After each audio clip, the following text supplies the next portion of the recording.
right, good evening. Thank you so much for joining tonight's last webinar of the school year. We are going to talk about how students and families can work on skills over the summer break to really prevent that summer slide or the loss of skills that can happen for students over the summer. So again, thank you so much for joining. My name is Elise. This is my contact info. So if you have any questions, comments, anything at all at the end of the evening, please reach out to me and I'm happy to help. And I have a few guests joining me today too, and they will introduce themselves here in a few slides. All right, so one more time, I just want to say welcome. Thank you for joining us on this Wednesday evening.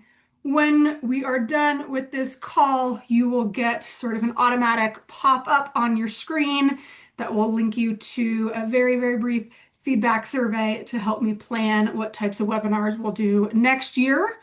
And then tomorrow you will get the recording of all this as well as the slides and other resources as needed. So just to give a brief background, IN is a nonprofit. We are here to support inclusive college opportunities for students with intellectual disability. They get their support in those four main areas there, which we are going to cover throughout the slides. But really the things to note is that as a nonprofit, we really make sure that students are able to access a lot of the college options, that they know about them. But we are not the people who provide the direct services on campus. So we'll hear today about a lot of the really cool people who do provide those services on each campus. IN is not part of that crew. So just to sort of keep that separate because it can get a little confusing. And then it doesn't look like we have a lot to get through. It looks like we only have three things to get through. We really do have quite a bit to chat about today. And hopefully I will be talking as little as possible so we can really hear from our guests who are here with us to share their really great experiences. So I'm going to give just a super brief introduction of what inclusive higher ed is so that we all sort of understand the landscape across Colorado. And then we're going to spend the bulk of today talking about college readiness skills. So I will give some sort of background on what some of those skills are that students will need in college. And then we're going to turn it over to our guests to share ways that you can work on practicing some of those skills with your students before you get to college. And then we'll end with just some resources that you can review on your own time. So let's jump right in. When we talk about inclusive higher education, we are talking about a constellation of services on a college campus for students with intellectual disability or other kind of disability category that means they need some additional supports. Typically, these are students who would need an alternative admission pathway.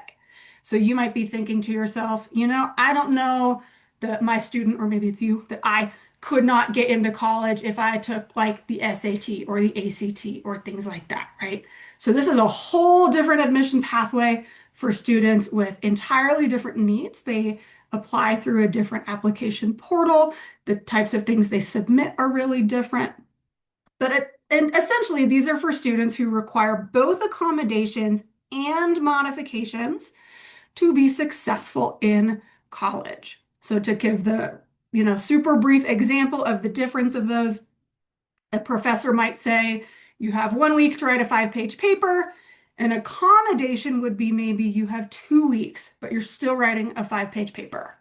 Or maybe you are doing speech to text as opposed to typing that paper, but you're still turning in that same 5-page paper at the end of the day.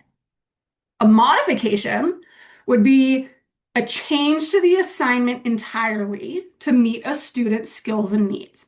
So maybe instead of a 5-page paper, it's a 1-paragraph paper, or it's a slideshow, or it's a graphic organizer. It's an entirely different assignment so that students can show their learning in their own way. It's important to know that students who receive modifications are not eligible for a degree because they are completing a different depth and breadth of learning outcomes as compared to the other students on campus. So these are students who walk out with a certificate credential. It's a really weighty credential. It's very meaningful. This is not something that students get just for showing up and saying hi. There's a lot of hard work that goes into it, a lot of support that students get to help them be successful in earning that credential. Just know it isn't a degree. These are all fully inclusive, fully normative college options. So this is not a segregated special education class that happens to take place on a college campus. Students are in the same courses with the same professors and the same peers as everybody else on campus. They just maybe have a little extra help during those courses. As much as possible, their classes align with their personal career goal. So a student who has a career goal to be, I don't know, an archaeologist would have very different classes than a student who really wants to be a kindergarten teacher, right? As much as possible, their classes are preparing them for their dream job. And all along the way, they get lots of career readiness support. And if they want to, and their campus offers it, they can live on campus. They are doing lots of things in the campus community, like going to sports games and joining Greek life if they want, and going to clubs and all sorts of really fun stuff that college students get to do. And then they get pretty intensive, if they need it, support from both staff and peer mentors in the four main areas of academics, social career development, and independence. I'm not going to go through this whole graphic because we're going to spend the majority of our webinar today really talking about each of these four pillars individually, but just so you can kind of see what they look like, how they all intersect as much as possible. We're working on skills in multiple areas at a time because as you'll see when we go through today, there is quite a bit of crossover. All right, and then I'm going to go through the 8 schools in the state that offer inclusive higher ed, and then we're going to turn it over to our experts.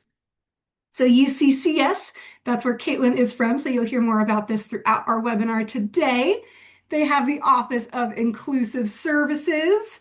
If you don't know, UCCS is in Colorado Springs. Students can choose to live on campus. They can choose to not live on campus if they're close enough to commute.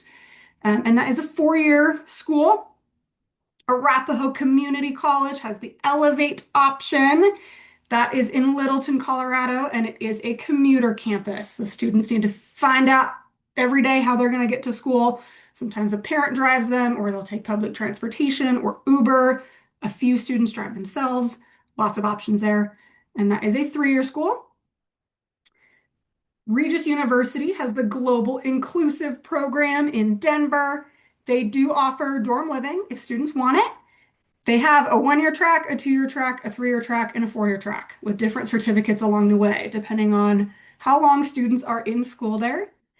And then University of Northern Colorado has the Go On and Learn program, or GOAL. They do require students to live on campus their freshman year. That is in Greeley. That's a 4-year school. And then you'll see all 4 of these options here have that CTP bullet point. That is a federal designation that means students are eligible for federal financial aid. It's pretty much all that means for families. Colorado State University has RAM Scholars. This is in Fort Collins, and it's really unique in that this is geared towards students who want to have a job in the agricultural trades, or they want to do something working with like farm animals or horticulture or things like that. So they're really preparing students for the rural Colorado workforce, and that is a 3-year option. MSU Denver, right in the heart of downtown Denver, has a big office, the Inclusive Higher Education Solutions Office, under which Inclusive Support Services is their modified path. That is a commuter campus, and that is a 4-year option. And then Cultivate at Lamar Community College. If you don't know Lamar, that's in the far southeastern corner of Colorado. Because it's so remote, they do have residential living there, which is unique for many community colleges. It will be open to Cultivate students likely in 1 to 2 more school years. That's a 3-year school. And then last but not least, we have Aspire Scholars at Pikes Peak State College in the Springs, also a 3-year commuter campus, and they have that CTP, which again is that federal financial aid designation. So I said that intro to inclusive higher ed was going to be brief. I know I was talking fast. I know that was brief. But with all of that, does anyone have any quick questions before we go into the skills kind of portion of the webinar this evening?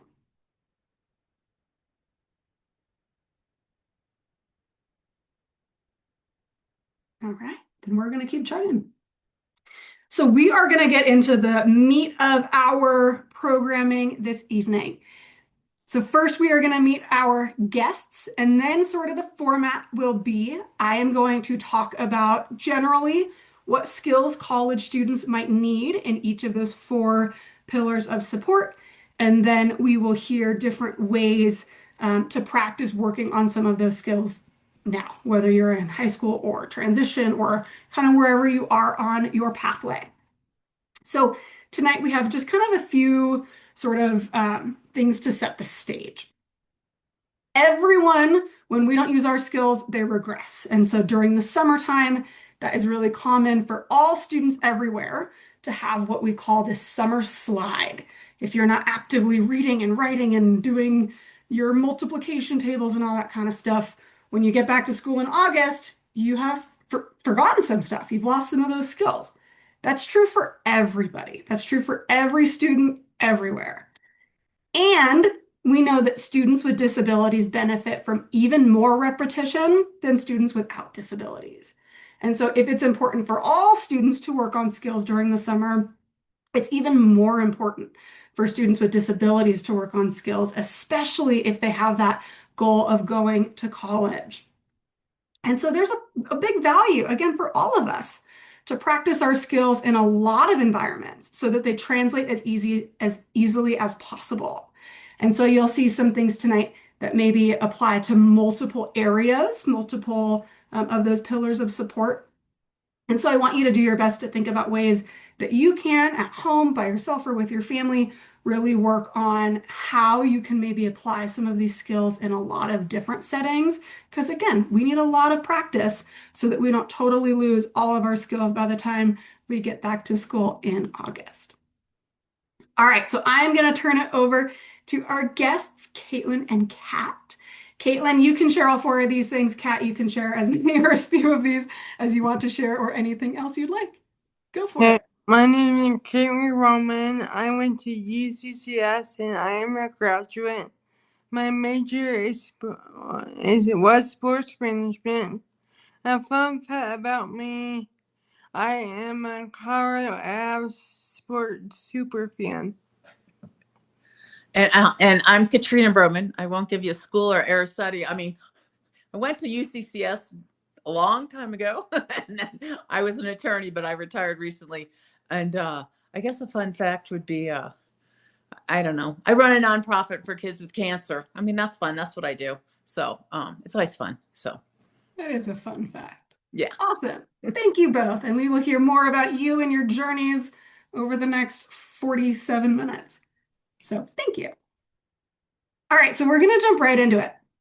Again, I'm going to share just some kind of basic nuts and bolts skills that college students will need academically. Then we'll hear from Caitlin and Kat about what did Caitlin do to prepare for some of her academic skills before she went to college. And then I may share anything else that I have heard from other students or families as well.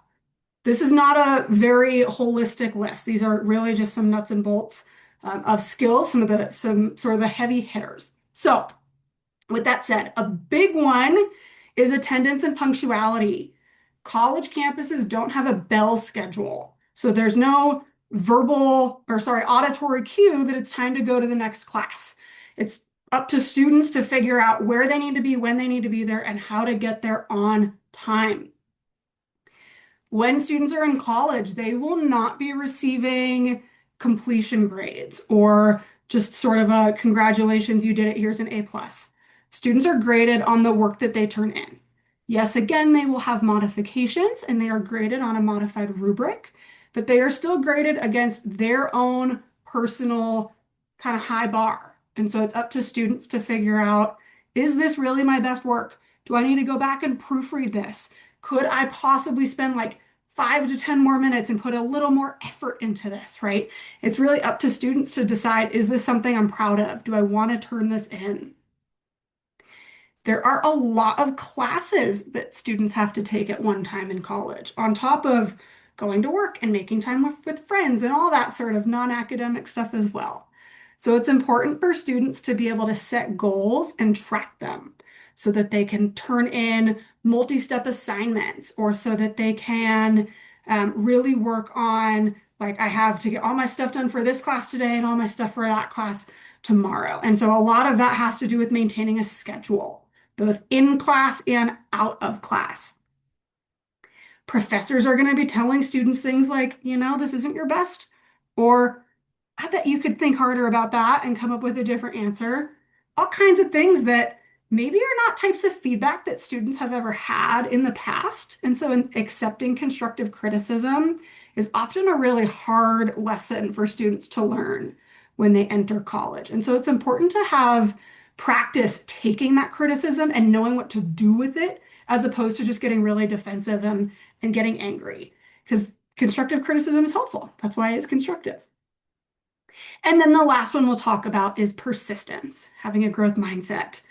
Every college student I have ever talked to, whether they have a disability or not, has said college is really hard. There are times when you have a lot of homework to do at the same time, and you really want to go to the soccer game with your friends, and you want to go get dinner in the dining hall, and you have all kinds of different, competing tasks and things to do, right? So just being persistent and knowing I really need to stick with this for now so that I can then earn my time going to the soccer game. Or, that assignment was really hard, but I'll do better next time. And sort of having that growth mindset to figure out how to consistently be the best student or be a better student than you were yesterday. So with that, I'm going to now turn it over again to Caitlin, and then if Kat has anything to add from a parent perspective as well, and they are going to share how Caitlin prepared for her college classes or the increased homework expectations. How did you practice your literacy skills? And then any strategies that maybe you use to help you stay organized. Okay. I learned to use a Google Calendar and email. I would check my email every day, respond quickly to tests and email. That's it. That's all. Yeah, and we'll be honest here. I don't think we did a lot of preparation until, they had this great program, what's it called? Mountain Lion Academy? Yeah. Where they kind of told the kids, hey, here's what you should expect. Because, we kind of applied a little late, got in a little late, and it was kind of there before we knew it. But Caitlin's always been really good about always being on time. She's never late. If anything, we're always early. She knows what she has to do. Used to use a planner in high school and stuff, things like that. But honest, didn't do a lot of preparation until we figured out what we needed to do. So it probably came more during that first semester. That's super fair. Yeah. And yeah, I will echo that the planner that you talked about. A lot of students really do well with a paper and pencil, old school planner. Yeah. For a lot of students, especially if organization is a struggle, they do really well with a digital planner. So putting all of their assignments into their phone. And then different students find different success in different ways to do that. For some, it's just maybe they have a notes app and then they have one note for their social studies class and one note for their math class and one note for their, gym class or whatever it is. And each note just has their assignments for the night. Other students do better if they're actually blocking off time in their calendar. They're using the calendar app where I'm giving myself 2 hours to work on maybe my math homework is pages 46 to 48 or whatever it is, right? Where it's not just writing down what the assignments are, but actually, and this is when I'm going to force myself to do it as opposed to turning on the Xbox after school. And so that has been something that has been really helpful for a lot of students, is just blocking off time to do those things. As we talk about during the summer, right, when you maybe don't have as many classes to sort of work on for that purpose, then we really want to turn to those literacy skills. Don't stop reading, even if it's a picture book, right? Just read something every single day, and that can be really helpful as well. And then the last thing I will harp on for literacy skills is sending emails and text messages appropriately and knowing the difference between language to use in each of the two. So we would not send our professors, for example, 10 emails in a row, they're each one sentence each. Like we would maybe fire off a bunch of text messages. We would want to put all of our thoughts into one email and maybe start it in a much more professional way, like, dear Dr. So and so, right? We really want to use a more professional tone in emails and maybe something more casual in text messages. And so those can be ways to even practice our writing skills during the summer, where I encourage students to write either like a handwritten letter or could be an email, anything. Write a letter to your best friend or send a postcard to your grandma or something where we're just practicing some of those writing skills and working on things like capitalization and punctuation, even just basic things we can sometimes forget if we haven't been writing for 3 months or 4 months over the summer. Did anything I just say, Caitlin or Kat, spark anything of you that you want to share before we move on? No, other than I think Caitlin's laughing because she never did like to read, but I would make her read. Or I would read to her a lot. But yeah, no, I think everything you said is right on target. It's all important. So Awesome. And then, yeah, we hear a lot that students don't necessarily like to read. yeah, So I encourage the use of audiobooks as well. Just yep. staying involved in literature in general can be really helpful and just keeping that part of your brain going. And Caitlin, when you were in college, did you use a lot of assistive technology? Did you have like speech to text or someone read out loud to you a lot? No, That didn't happen for you? no. For No, a lot of students, they do. yeah, I was gonna say you had people take notes, Yeah. but you read all the text. So yeah. Awesome. Yeah. For a lot of students, a common accommodation is that they'll use text to speech or they'll have a peer mentor read them the directions or whatever it is. So even just, again, getting used to hearing other people do the reading can be really helpful too. So good tip. Thank you for that addition. All right, rolling into some independent skills. Typically, when I talk to parents, this is where they are the most nervous in sending their kids to college, as they're thinking about, oh my gosh, my kid still relies on me in all these ways, and what are they going to do, especially if they live on campus? And so this is going to be perhaps for you one of the ways that you want to sort of challenge your family or your kid to really work on some of these skills over the summer. So when students are in college, they're going to have to navigate campus. Some campuses are bigger, some campuses are smaller, but they're still going to have to figure out where they're going, how to get there. There's probably going to be helper support for the first maybe week or two, and then it's going to be on students to know where their classes are and to sort of remember their path every day and all that sort of stuff. So during the summer, I encourage you to take your kid to the mall, or maybe you have like a downtown area wherever you live and you want them to be able to navigate 1 or 2 blocks of town by themselves. Maybe you even want to start smaller than either of those and you want to just figure out how to navigate the grocery store independently, right? But really just sort of figuring out how are you teaching your student to get their bearings, looking at big landmarks, using maps if needed, asking appropriate people for help, right? If I'm lost on a college campus, I'm going to find another student and ask them where to go. I'm not going to call my mom because my mom probably doesn't know how to navigate that college campus, right? So even just figuring out where are the natural supports in wherever you are to help you figure it out.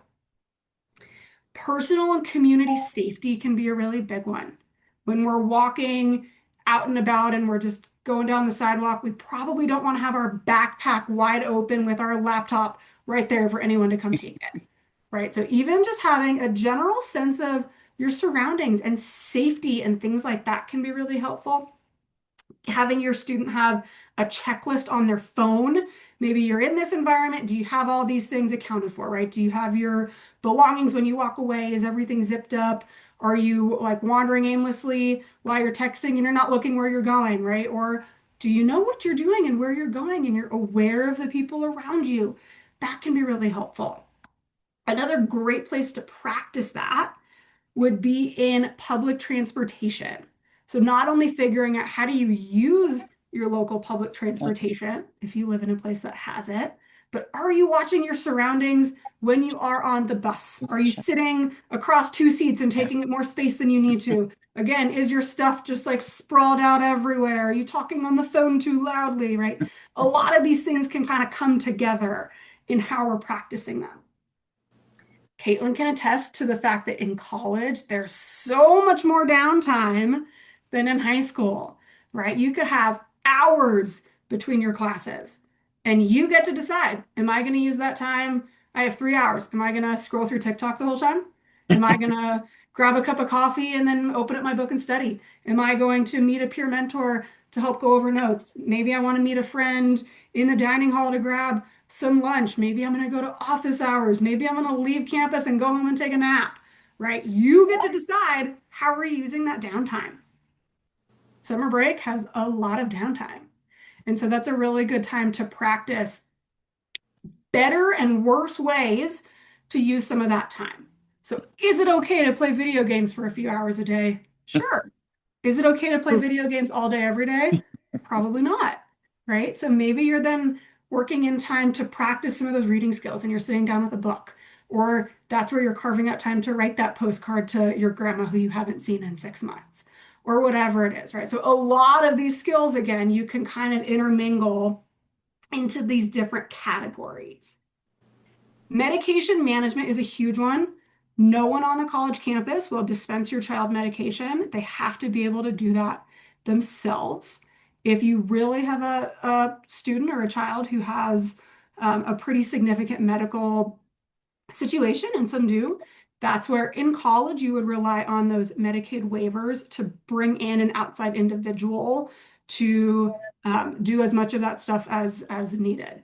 But I encourage your students to be as independent with their medical needs as they can be. And you can even start by taking a daily vitamin. That way, if you forget one day, it's okay, right? Or maybe you have a student with asthma. Are they carrying their own inhaler or their own EpiPen, right? So things like that can go a long way.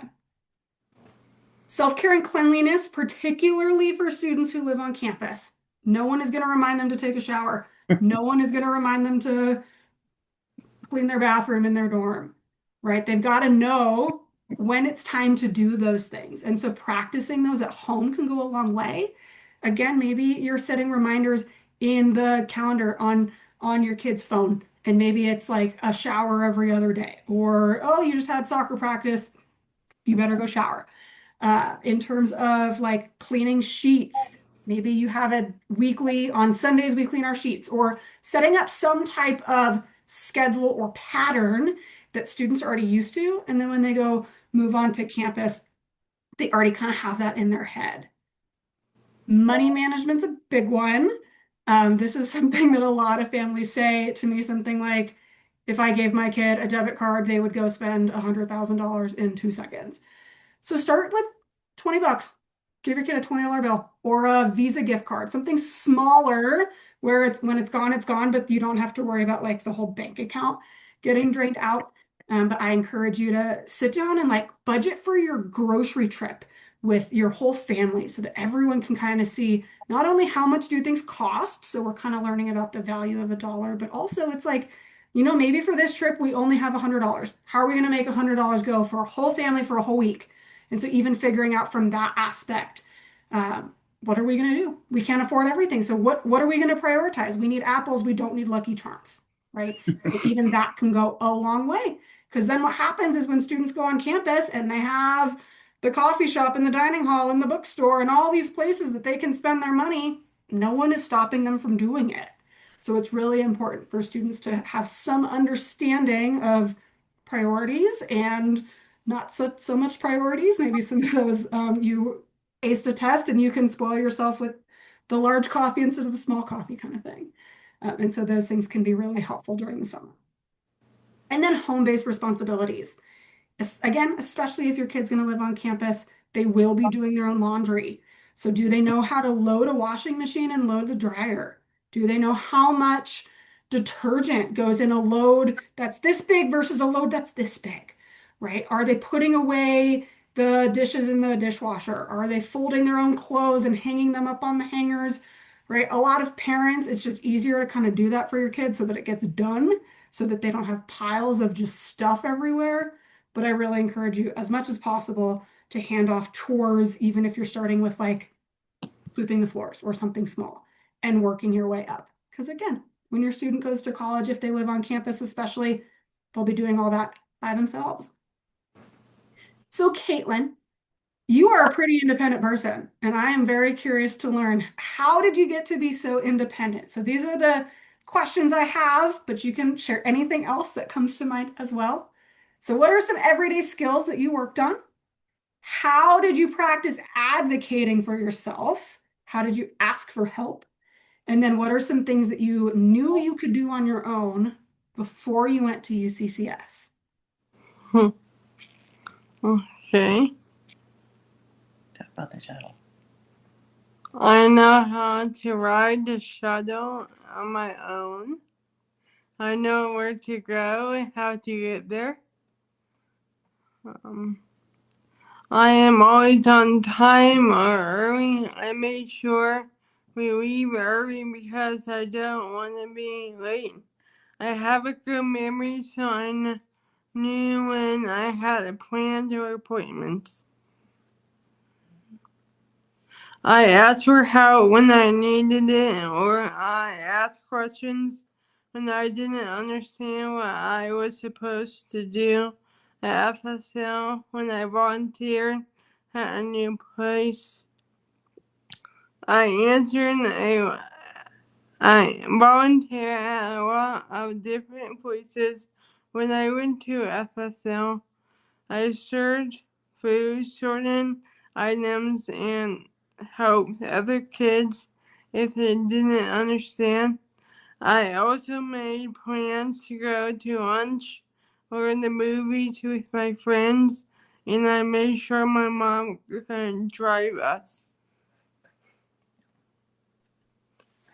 Yeah, so what I would add is Caitlin's very good at navigation. Like, and she's always been good. Like, I just let her go. I mean, I know there's a lot of parents that stay with their kids, watch their kids, make sure they did that. But like, we have summer passes at Waterworld, and I won't see her for hours, but I know she knows how to navigate that. And that's pretty big, kind of crazy place to go. But when she first went to UCCS, she made sure that she knew where her classes were. So she practiced. I mean, she made me drop her off there and she'd go in and she'd find the classroom. I didn't go with her. I just sat outside and then she'd go in and she'd find where her class was. And sometimes it was confusing and frustrating, but I think that she was really good about navigating. So she did practice that. And she had a lot of, and when she said she did things at FSL, that was like a day program she went to between high school and college. So it's called Foundation for Successful Living. So they take the kids out into the community and they do, what'd you say? You serve food, you did things like that. So, I mean, she is very independent when it came to things like that. So, and always is good about advocating for herself, advocating, arguing, however you want to say it. But she can negotiate a deal pretty well. So, How about some of those home-based responsibilities? Caitlin, when do you think you started like doing your own laundry or helping with chores around the house? To be honest, I don't do that. she did for a while in high school. Her high school program was really good, and they taught them to do laundry and fold laundry. But you do dishes and you make your bed every Yeah, I morning, do. and you'll take the laundry down. But no, Yeah. no, I'm one of those moms that it's easier for me to do laundry for both of us and fold it. But again, she didn't live on campus, so it was easier than the kids that are going on campus, living on campus, and having to do all that for themselves. But she can do laundry. Now she doesn't, but she could if you helped me when I had to have surgery. She did it then, so she knows how to do it, let's just say.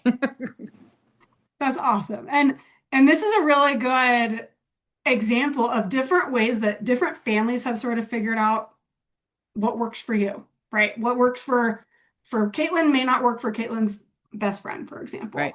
So it's none of this is to say if you're not doing these things, you're failing your kid, right? It's all just these are ideas of things that you may want to try or places you may want to start.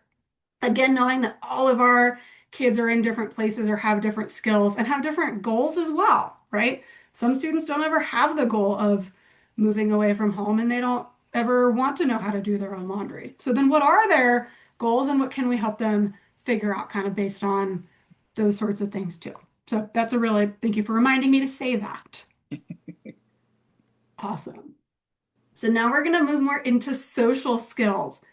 For a lot of students, they are already super social before they go to college and they're ready to just like walk onto campus on day one and make tons of friends and join all the clubs. And that's like no big deal for them. That was kind of Caitlin. A lot of students are a bit shyer or a bit more nervous about walking into a new environment and meeting new people. Maybe even every semester, just having new professors can be really challenging for students' skills. And so some of these, again, just think about who your kid is, where they are. These are just some general skills that students might need as they navigate their time as a college student. So an absolute must is self-awareness as well as self-regulation. This comes into play not only in terms of what we already talked about before with some of that advocacy and learning to speak up for yourself, but also just knowing this is what I'm good at, this is what I am not good at, these are the social situations that I don't want to put myself in, that kind of stuff. And then regulation, you might have plans with a friend to get lunch at noon, and then they wake up in the morning and they text, I have strep, I'm not coming. Things happen, right? Plans change, things get canceled. How are you going to handle those types of situations? What's going to happen if that schedule change happens in a work setting or a classroom setting, right? So really just monitoring expectation management, keeping kind of cool, calm, and collected. That is going to sort of be a skill that students have to use across the board in college. Personal needs communication, and then again, back to that ever-present self-advocacy. So this can be from a perspective of, something isn't going well in my class and I need to talk to my professor about a change maybe that I expect. This could also be in terms of like, maybe it's, hey, I live on campus, I have a roommate, and my roommate is always encroaching in my space and I never have any my personal bubble is always invaded and I just need time to breathe and I need my roommate to clean up their stuff and get out of the room. How do you say that nicely, kindly, politely, but in a way that gets the message across? It's totally fair to say, hey, my roommate is too messy for my taste, and hey, I need like an hour of me time. All that's cool. There's nothing wrong with that. How are you communicating those things and sharing what you need in a respectful way can go a long way. So when you're at home and your kid doesn't like what you're serving for dinner, maybe, right? Just coaching them through what are the ways that they say, I don't want this, and what are some things we can do to maybe figure out a different dinner? How do you ask for something else? How do you get up and make your own mac and cheese or whatever it is? Conflict management will go a really long way. Again, if students live on campus, they 100% will have a roommate problem. It's inevitable. If you have multiple kids, you know that from watching sibling dynamics, right? It just happens. But even just in terms of like a workplace or things happen in the dining hall, someone spills a glass of milk all over your tray of food and now everything's ruined, right? How are you going about sort of again, chatting about things that just inevitably come up? And again, some of that is a bit of that regulation. Adaptability is a big one. You may have a class get canceled 5 minutes before because your professor forgot to send an email early on saying, hey, I can't make it that day, right? So again, schedules change. What are we doing about that? Responsible risk taking is a really big one. Students on college campuses are exposed to a lot more opportunities. That also means they're exposed to a lot more risks than they were in a more sheltered high school environment. And so working with your student, your kid, to really figure out what is responsible, what's not responsible, how do we go about practicing some of those things? There is a dignity in being able to take a risk and being able to fail. We don't have to succeed at everything. And in fact, we shouldn't succeed at everything. We should all know what it's like to fail and to think about making a different choice in the future. And so those can be really helpful family conversations in a social setting, but also in any other setting as well. Social media is a really big one. Um, I cannot underscore how big of an issue social media can cause sometimes in college situations where students are suddenly they have access to more people, they're friending more people, more people are following them. And so figuring out who do you want to kind of be able to peek into that part of your life and who do you not? And then also what's worth posting and what should we maybe just text to our small group of friends who maybe needs to know that thing. And those are conversations that should be starting as soon as your kid has social media for the first time. And then natural supports, right? I already kind of shared the example. If I'm on a brand new college campus, I'm probably not going to call my mom and ask her where to go. I'll find the help desk or I'll look for a map or I will ask another student or a professor on campus. And so just thinking about who are the natural supports in the environments that you go to every day or frequently during the summer, right? Caitlin goes to Waterworld. She doesn't get lost at Waterworld, but let's say she does. Who is she going to ask? She's probably going to find like a lifeguard or something to ask where the ride is that I'm meeting my mom or something like that, right? Or you're in the grocery store and you're looking for the eggs, right? Who are you going to ask where the eggs are? You'll find a person who works at the grocery store and ask that, right? So just practicing in different environments, getting used to walking up to strangers and asking for help can be really powerful. Even if you know where the eggs are, pretend you don't and go practice asking. That can go a long way. All right, so Caitlin, you are one of the most social students I've ever worked with, but I want you to try to think of how did you get that way, right? What did you do before you went to college that maybe helped you meet new people or get comfortable talking to new people? Were there any like clubs or sports or anything you were involved in that helped you build your confidence in being able to do some of that stuff? You didn't live in a new environment, but something that helped you learn in a different environment or anything else that you can think of from a social perspective. I went to FSL and made lots of friends. I am a social butterfly.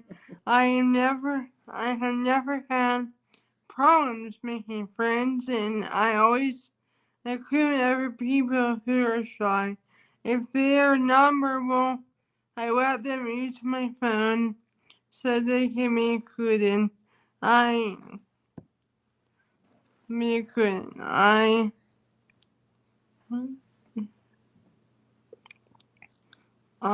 kind of make them. I make them communicate so they aren't left out.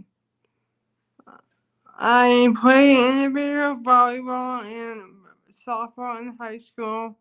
I played special weapons for FSL and since 2018. Basketball. My mom helped me get ready for college. She quizzed me and interviewed a lot. I live at home, so I didn't have to get ready to live on campus, but friends who did learn to, they learned to cook, grocery shop, and clean their apartments. OES has mentors and staff that will help them with living in their apartments, but next year they will live in the dorms. That's all.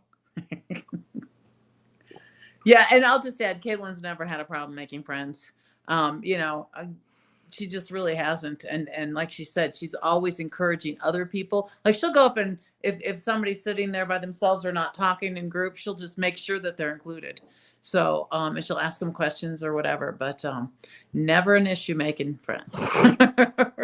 And basketball, I think, helped a lot because she's been playing that for 8 years on the same team, and they're just a good group of kids from Foundation for Successful Living. And yeah, they're very respectful to each other. They include everybody. They do a good job. But the other thing I'll add is the social pieces at UCCS, the OAS program, they do a great job. Like they require kids to go to social events, like one a week, isn't it? Two per month. Oh, two a week. So they'll send out an email going, hey, here's everything that's going on campus. You better sign up because you got to do it. And I think that helps a lot on the social piece. And mentors go with them. So they go as a group and then they have a mentor. But I think that's like really helpful for kids that are shy and that don't, necessarily make friends as easy as Caitlin. You don't have a choice. You got to do it. So. Exactly. And that's kind of the name of the game for a lot of things in college is Yeah. you better figure it out because you got to do it. Yeah. And I think one of the things that Caitlin absolutely hit the nail on the head. I hear from so many students and families that they're really grateful that they participated in clubs or sports or some type of extracurricular before they got to college, because that really does go a long way just in terms of teaching you how to interact with brand new people and forming relationships. And I think that is kind of the key that I hear from the vast majority of people. And then Caitlin talked about how peer mentors for students who do live on campus are there to help do some of the things like I forget how much, how many laundry pods to put in. So I'll ask my peer mentor to come help me do laundry. And so they are there to support. They're not going to do that Sure. for anybody, but they will absolutely help students as much as needed in all four pillars, right? In social, in independence, in academic, in career. So that is another good point. I'm glad you brought that up, Caitlin, as well. All right, we have one last pillar, and that is career. Caitlin's had a lot of really cool careers. So that's not one of the questions I asked, but I do actually want you to share it when we get going. What are some Okay. of the jobs you've had? Okay. But some of the things that happen when students get to campus, sometimes they know my dream job is to be a teacher. Sometimes they walk onto a college campus and go, I don't know, I'm interested in healthcare. I'm interested in video games. I'm interested in cars. And oh, by the way, I really like to draw. Sometimes they don't know. And so there is a person on campus who will walk them through career exploration and career awareness and all that sort of stuff. But that can be really helpful for students to practice over the summer, going to different museums or different places, just kind of around the community, and just sort of saying, hey, there's a person here who works doing this, and there's another person who gets to do this other really cool thing. And so even just exposing students to jobs that maybe they've never thought about. How do you know you want to study anthropology if you've never even heard of that, if you don't know what that is? And so that can be really helpful to do over the summer. Just talking about what do you do? What do your friends do? What are other jobs that people in the community do? And that can just sort of help get students' minds thinking so that when they walk on campus, they at least have some narrower direction of what they might be considering. We know a lot of jobs require a lot of motivation as well as initiative, right? I'm not just sitting at my desk all day waiting for my boss to tell me what needs to be done. I'm figuring out what are things that I can spend my time doing, and am I going to do them right now? Or am I going to take a really extended break for way too long and hang out at the vending machines at work, right? The motivation and initiative can go a long way. And I would encourage you over the summer to work on that in conjunction with maybe some of those more home-based skills. So taking the initiative to load the dishwasher, taking the initiative to fold and put away your laundry, taking the initiative to mop the floors, whatever it is, see where you can kind of take some of these skills and put them together. Because again, as we practice different skills in different environments, they will translate a lot easier. Interdependent problem solving is massive. Whatever job you have, you're going to have a problem. It will arise. And so figuring out first independently, what do I think I could do to solve this? And then asking someone else, do you agree with this? Or what would you do in that situation, right? So that's where that interdependence comes in as opposed to the independence, because no one works in a silo. We all have coworkers and different people that we can work off of, but you don't want to have a learned helplessness where you're never thinking of anything on your own, right? You want to have some ideas that you can bring to the table for the team to kind of discuss. Self-advocacy in the workplace is a massive one. Most of our students are going to need workplace workplace accommodations. And so sharing with bosses what those accommodations are and if they're comfortable sharing why. It could be, I really thought I would enjoy doing this thing at work, but it turns out that actually makes me really bored. What else can I do where I can be a valued member of the team and I'm enjoying myself? And so those can go a really long way. Coping techniques are massive. I don't know a single person who has had a job who has had a perfectly fun, enjoyable day at work every single day of their whole job, right? Things happen. Things come up that we don't necessarily want to deal with. And so some of this kind of goes with those adaptability skills that we talked about earlier. How are we coping when things are not necessarily what we wanted them to be at work? And by the way, we're getting paid to be here. And so we have to be here no matter what. So what are we going to do to make our time a little bit better? So Caitlin, I'm going to have you share first before I even share the other questions. Do you want to share some of the jobs that you've had? Like, Yeah. yes.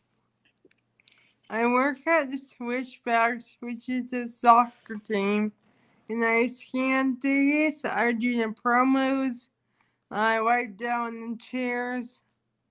At UCCS, I help Julie Harper co-teach a class that I have taken for 4 years, so I know what it's like. I've been in mentor for at least for a while. Excellent. And when I was at UCCS, as a student, I worked at the rec center, softball manager, basketball manager. Yeah, I think that's it. that's it.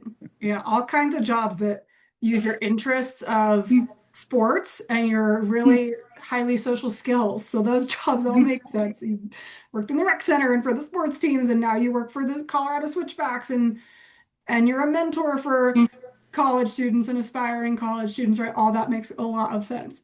So, okay, here are the things that I have had you prepare. What were any jobs or internships, volunteering, anything that you did before college that helped you prepare for employment? And then how did you maybe practice taking initiative or being a self-starter? Before college, you have a job. Okay. Answer. I volunteer at a bunch of different places at FSL. We will go to places that serve lunch at retirement home, sort donations at Silver King, and walk dogs at Camp Battle. I also help my mom at events for her nonprofit for kids with cancer. Yes. And that's all. What's the second question? Self-starter. I always volunteer to go first, and I participate in class or activities. And that's all. Awesome. Kat, any additions from you?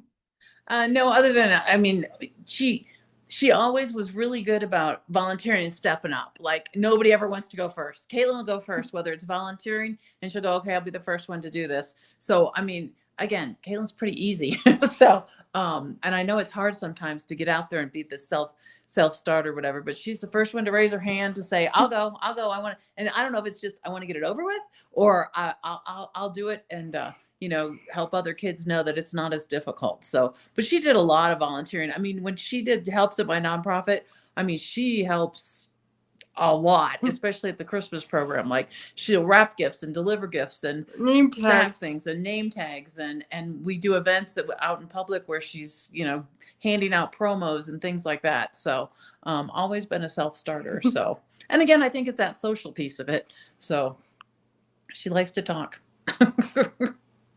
Yes, Caitlin is very, very social. And yeah, I think volunteering is kind of the key way that a lot of people get experience for even just like kind of that job exploration piece, where maybe you're volunteering at a different museum or for different nonprofits or different community events. A lot of people through their churches or religious organizations will have opportunities to volunteer in those settings. And again, those can go a really long way in terms of figuring out, like, I love volunteering at the aquarium. I hate volunteering at my church. Why? Right? And so that can really help. But also, it helps people figure out some of those skills, like showing up on time, and you still have someone you have to sort of answer to or tell if you're sick and can't show up that day. Or a lot of those sort of soft employment skills can be practiced really well in volunteering roles. And then in terms of being a self-starter, a lot of families have found it to be really helpful to create a checklist where, okay, here's a list of all the chores that need to be done by the end of the day or the end of the week or whatever it is, right? And you get to decide when are they going to get done, but they'll have to be done by Friday or by the end of the day or whatever it is, right? And so those can be really good ways to practice some of those initiative skills over the summer, where we're not just like throwing darts doing nothing, trying to figure out what are we taking initiative with, but it's we've come up with this list together. Here are some things we want to practice. And then, all right, you can figure out when are you going to turn off the Xbox and pick up the broom, right? Or however you're going to spend your summer. That can be a really good way to practice some of those skills outside of maybe a particularly career setting. All right, Caitlin, one last little bit for you, and this is for both of you. Hey, What that's would be, me. that's you on graduation day. That was on purpose. What is your greatest piece of advice for students or families who are thinking about going to college? What's the one thing they should work on? Don't be afraid to go to college. Go to lots of social events and participate in class. Also, ask for help when you need it. We have great mentors and OES staff, modified tests or projects if needed. And as a parent perspective, Caitlin didn't live on campus, but one of the other moms told me once, let them go. Because a lot of people like, oh, they can't live on campus, they'll never survive. And she said, just if they're ready, let them go. And I mean, I did try and convince Caitlin she wanted to live on campus, but she didn't. So I, pushed a little, but I let her decide, and she did really well. But the other thing I'll say is just let them figure it out, because there's a lot of parents that I've seen that monitor their kids' calendar, and they know where they are and they know what homework, and they're giving me access to Caitlin's calendar. I go, I don't want Caitlin's calendar. I don't need to know where she is. I know. She's on campus. Like, I have my own job. Oh, neither. So I would drop her off in the morning, pick her up sometimes 8 hours later, but she was responsible for what she needed to get done. And I think that it's hard for parents to maybe let them fail a little bit, but like you said, you got to fail and you got to figure it out, because somebody's got to do it. So that's my 2 cents, but it seemed to work. That was great 2 cents. All right. Well, you can look through just the remaining resources. Again, I'll send these slides out in the morning, just things you can kind of click through and learn more about and all kinds of things, fun things for you to look through on your own. Otherwise, thank you so much for joining us on this Wednesday evening. I know it's not necessarily the most fun way to spend your evening, but hopefully it was helpful and informative. And then if anyone has any questions moving forward, when you review any of the slides or the recording or anything, please reach out to me and I can connect you with Caitlin or send your questions her way. Or if I can answer them myself, I will. But we're all always here to help. And I'm going to just say that on behalf of Caitlin, because she says that to me all the time. How can I help? So volunteer Caitlin for that too. If anyone has anything else, you're welcome to hang on. Otherwise, please go enjoy your Wednesday night. Thanks for joining us.